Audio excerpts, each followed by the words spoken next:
Hello everyone, আসসালামু আলাইকুম। সবাইকে রামাদান মোবারক। Welcome back to my mini blog.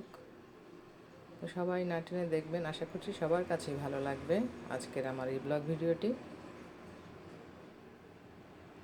তো আমি আজকে ইফতারিতে রান্না করেছিলাম চিকেন বিরিয়ানি। তো দেখুন, আমি সব মশলা রেডি করে ফেলেছি, আদা জিরে বাটা রসুন বাটা, আর এখানে মাংসটাকে আমি লবণ দিয়ে মেখে রেখেছি কিছুক্ষণ সময়। তো আমি আজকে ভেবেছি আমি বিরিয়ানিটা মুরগির যে মাংসগুলো ভালোভাবে ফ্রাই করে তারপরে রান্না করব। তো জানি না আপনারা কে কে এইভাবে রান্না করেছেন, তবে এটা আমি কিন্তু একজন মাস্টার শেফের কাছ থেকে শুনেই বা দেখে রান্না করছি। তো অনেক টেস্টি হয়েছিল যে মাস্টার শেফ ভাই রান্না করেছিলেন। তো আমি এভাবে রান্না করছি। তো এখানে ব্লেন্ড করে নিচ্ছি কাজু বাদাম, টমেটো আর কাঁচামরিচ। তো এই ব্লেন্ডটা করা বাদামগুলো আমি দেবো, আর এদিকে আস্তে আস্তে করে আমি যে মাংসগুলো ভেজে নিচ্ছি। তো এটা একটু সময় নিয়ে ভেজেছি, অনেক সময় লেগেছে, তবে আজকের ভিডিওটি আমি পুরোটি আপনাদেরকে দেখাচ্ছি। তো আশা করছি অনেকেরই উপকারে আসবে, যারা ব্যাচেলর আছেন বা অনেকেই এই রান্নাটা পারলেও মানে পরিমাণ বা যাই হোক মাংস ভেজে দিতে হবে এরকম অনেকেই জানেন না। তো আশা করছি আমার এই ভিডিওর মাধ্যমে আপনাদের সবার উপকার হবে। তো আমি যাই হোক রান্না করছিলাম আর ভিডিওটি করছিলাম, আপনাদের সাথে কথা বলছি, ভিডিওটি দেখানোর চেষ্টা করছি। তো আমি এভাবে আস্তে আস্তে করে অল্প আঁচে মাংসগুলো সুন্দর করে ভেজে নিয়েছি, এই যে দেখতে পেয়েছেন। এদিকে বেরেস্তাও তৈরি করেছি, কারণ আমি বিরিয়ানিটা করার পর আমি এই বেরেস্তাগুলো ব্যবহার করব। তো সরাসরি চলে আসলাম রান্নায়। এই যে দেখতে পাচ্ছেন পেঁয়াজ ভালোভাবে ভেজে নিচ্ছি, এখানে পরিমাণ মতো তেল দিয়ে দিয়েছি, পেঁয়াজ কুচি দিয়েছি, আর দিয়ে দিচ্ছি হালকা লবণ, কারণ আমি কিন্তু মাংসগুলো লবণ দিয়ে ভেজেছি, দেখেছেন আপনারা। তো যাই হোক আমি এখানে সময় নিয়ে পেঁয়াজটি ভাজছি, কারণ পেঁয়াজ ভাজা ভাজা হলেই কিন্তু স্মেলটা সুন্দর হবে। এ পর্যায়ে দিয়ে দিলাম গরম মশলা, এখানে দিয়েছি দারচিনি, এলাচ আর তেজপাতা। যেহেতু আমরা এখানে বিরিয়ানির মশলা ব্যবহার করব রাঁধুনির, তো ওই মশলার মধ্যে কিন্তু সব গরম মশলা অনেক দেয়া থাকে, তো আমি এই জন্য একটু অল্প পরিমাণে দিয়েছি। এখন দিয়ে দিচ্ছি যে আদা বাটা, রসুন বাটা, জিরে বাটা, কারণ এগুলো একটু বুঝে শুনে পরিমাণ মতো দিতে হবে। আর আমার এখানে চাল আছে 1.5 কেজি আর মাংস আছে প্রায় 2.5 কেজি। তো আমি একটু বুঝেই দিচ্ছি, বুঝে শুনে দেখতে পেয়েছেন। আমি এখানে প্রায় অনেকগুলো মশলাই দিয়েছি, আপনারা দেখেছেন। তো যাই হোক আমি ভালোভাবে নেড়েচেড়ে ভেজে নিচ্ছি, এই জন্যই যে রসুন বলেন, আদা বলেন, জিরা বলেন, এগুলোর মধ্যে একটা কাঁচা মশলার কিন্তু স্মেল থাকে। তো ভালোভাবে ভেজে নিলে কিন্তু সেটা চলে যায়। আর এখানে দেখেছেন আমি রাঁধুনির বিরিয়ানি মশলাটা ব্যবহার করছি। এখানে আমি একটা ছোট প্যাকেটের 4/3 দিয়েছি। তো বেশি মশলা আসলে দিই না, এত মশলা দিলে আবার একটা স্মেল বেড়ে যায়, তো আমি একটু কম দেওয়ার চেষ্টা করি। তো যাই হোক আমি অনেক যত্ন সহকারে রান্না করছিলাম, আর তেলটা কিন্তু পরিমাণ মতোই আছে, দেখেছেন, কারণ আমরা তেল খুব কম খাই।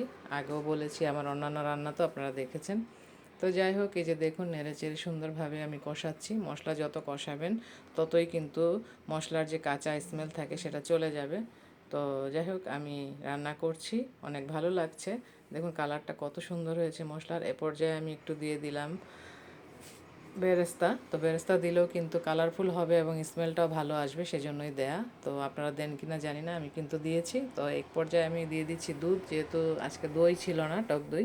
তো এখানে আমি দুধ লিকুইড করে তারপরে দিলাম, পাউডার দুধ ছিল, তো লিকুইড করে আমি এখানে 1/2 কাপ পরিমাণ দিয়ে দিলাম।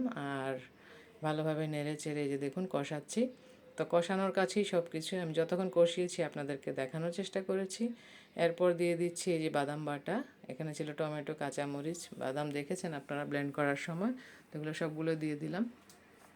তো যাই হোক আবারও একটু কষাবো, যেহেতু কোনো স্মেল যাতে মশলার না থাকে, এই জন্যই আমার এখানে মশলাটা এতক্ষণ ধরে আপনাদেরকে আমি দেখাচ্ছি।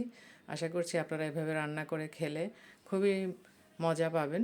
আর এ পর্যায়ে যখন মশলা কষানো হয়ে গেছে, তো ভেজে রাখা মাংসগুলো কিন্তু আমি দিয়ে দিলাম, দেখতে পেয়েছেন। আমি যেটা বলতে চাচ্ছিলাম যে আপনারা যদি এভাবে রান্না করে খান অবশ্যই টেস্টি হবে খাবারটা, আমি বলতে পারি, কারণ আমরা এভাবে রান্না করে আজকে অলরেডি ইফতারি টাইমে খেয়েই ফেলেছি। তো পরে আমি আপলোড দিচ্ছি ভিডিওটা, যেহেতু এডিট করতে সময় লাগে, কথা বলতেও সময় লাগে। তো যাই হোক সব কিছু করে আমি ভিডিওটা এখন আপলোড দিব। তো এদিকে দেখতে পাচ্ছেন আজকে টক দই ছিল না বলেছি, এই জন্য আমি এখানে একটা ফুল লেবুর রস দিয়েছি। এই যে দেখুন কাপে দেখানোর এটাই যে আমি কতটুক পরিমাণে লেবুর রসটা দিয়েছি। এখানে একটা ছোট লেবুর রস পুরোটাই দিয়েছি। তো টক দইয়ের যে চাহিদা সেটা মেটাবে, এই জন্য দই আর না থাকলেও চলে। তো এই পর্যায়ে আমি কিন্তু এখানে পানি দিয়ে কষিয়েছি, এটা আসলে স্কিপ হয়ে গেছে, এর জন্য আমি দুঃখিত। তো আমি কিন্তু আবার বিরিয়ানি যখন রান্না করি তো আমি ভাতটাকে কিন্তু 80% আগে রান্না করে ফেলি। তো এখানে হালকা একটু তেল দিয়ে চালটাকে পোলাওয়ের মতো করেই ভেজে নিচ্ছি, আর পানি দিয়ে রান্না করে ফেলবো আমি 80%। তারপরে মাংস মিশিয়ে ফেললেই হয়ে যাবে আমার এই বিরিয়ানি রেডি। তো এই যে দেখতে পাচ্ছেন মাংসটা কিন্তু কষানো হচ্ছে, এদিকে আমার ভাতটাও দেখুন হয়ে যাচ্ছে, কারণ আমি ভাজার মধ্যেই আছি। এখন আমি এখানে পর্যাপ্ত পানি নিয়ে 10 মিনিট রান্না করলেই কিন্তু রেডি হয়ে যাবে আমার এই বিরিয়ানির পোলাওটা। তো যাই হোক, এই যে এখন ভাজা হয়ে গেছে, এখানে আমি গরম পানি ব্যবহার করেছি, এটা পরিমাণ মতো দিতে হবে। আসলে এখানে 1.5 কেজি চাল ছিল, তো না হলেও 1 কেজি পানি এখানে অ্যাড করতে হবে, এটা আসলে পরিমাণটা নিজের কাছে। তো যাই হোক, এই যে দেখতে পেয়েছেন আমি ভাতটা খুব নেড়ে চেড়ে রান্না করছি যাতে নিচে না লেগে যায়, এদিকে খেয়াল রাখতে হবে। তো 10 মিনিট পর দেখুন ভাতটা অলরেডি 80% হয়ে গেছে। তো এখন আমি মাংসটা কিন্তু মিক্স করে ফেলবো। এদিকে মাংস রেডি, এটা বিরিয়ানির যে মশলাগুলো দিয়ে আমি রান্না করলাম আপনারা তখন দেখেছেন। তো যাই হোক, এই যে মিক্স করে ফেলতেছি, কারণ এতগুলো পরিমাণে আমি আসলে রান্না খুব কমই করেছি। তো আজকের বিরিয়ানিটা রান্না করে আমি আসলে খুব শান্তি পেয়েছি, এই জন্যই যে আমার বিরিয়ানিটা খুবই টেস্টি এবং মজাদার হয়েছে, মাশাল্লাহ। তো এটা আসলে অনেক বড় ডেকচিতে রান্না করছি, তো এটা নাড়াচাড়া করতেও আমার কিন্তু অনেক কষ্ট হয়েছে আজকে। তো যাই হোক, তারপরেও আমার সার্থকতা এটাই যে আজকের রান্নাটা দারুণ হয়েছিল। তো আমরা খুব মজা করে আসলে খেয়েছি। তো এই যে দেখুন, এটা আস্তে আস্তে উপর নিচ করে দিচ্ছি যাতে সব মশলা পুরোটাতেই গিয়ে পৌঁছাতে পারে, এই জন্যই। তো দেখতে যেমন লোভনীয় লাগছে, খেতেও কিন্তু দারুণ হয়েছে। আর একটু পর দেখবেন এটার কালার একদমই চেঞ্জ হয়ে গেছে, যেহেতু আমি স্কিপ করে করে ভিডিওটি করেছি। তো যাক, আমার রান্নাটা যদি আপনাদের কাছে ভালো লাগে অবশ্যই আপনারা ভিডিওটি না টেনে দেখবেন। আর যারা এ পর্যন্ত আমার পেজটিকে ফলো দেননি অবশ্যই ফলো দিয়ে পাশে থাকার চেষ্টা করবেন। যারা সাবস্ক্রাইব করেননি অবশ্যই সাবস্ক্রাইব করে আমার পাশে থাকার চেষ্টা করবেন। তো আমি একটু পরপরই কিন্তু নাড়াচাড়া করে দিচ্ছি, কারণ নিচে লেগে যাওয়ার ভয় থাকবে। আর এটার জালটা ছিল কিন্তু অল্প অল্প আছেই কিন্তু আমি বিরিয়ানিটা রান্না করছি। আর এত সুন্দরভাবে বিরিয়ানিটা ফুটে গেছে, মানে চালটা, তো আমার খুব খুশি লাগতেছিলো, মানে ভালো লাগতেছিলো যে এত পরিমাণে আমি কোনোদিন রান্না করিনি। কারণ 2.5 কেজি মাংস আর 1.5 কেজি চালে তো হয়ে গেছে প্রায় 4 কেজি।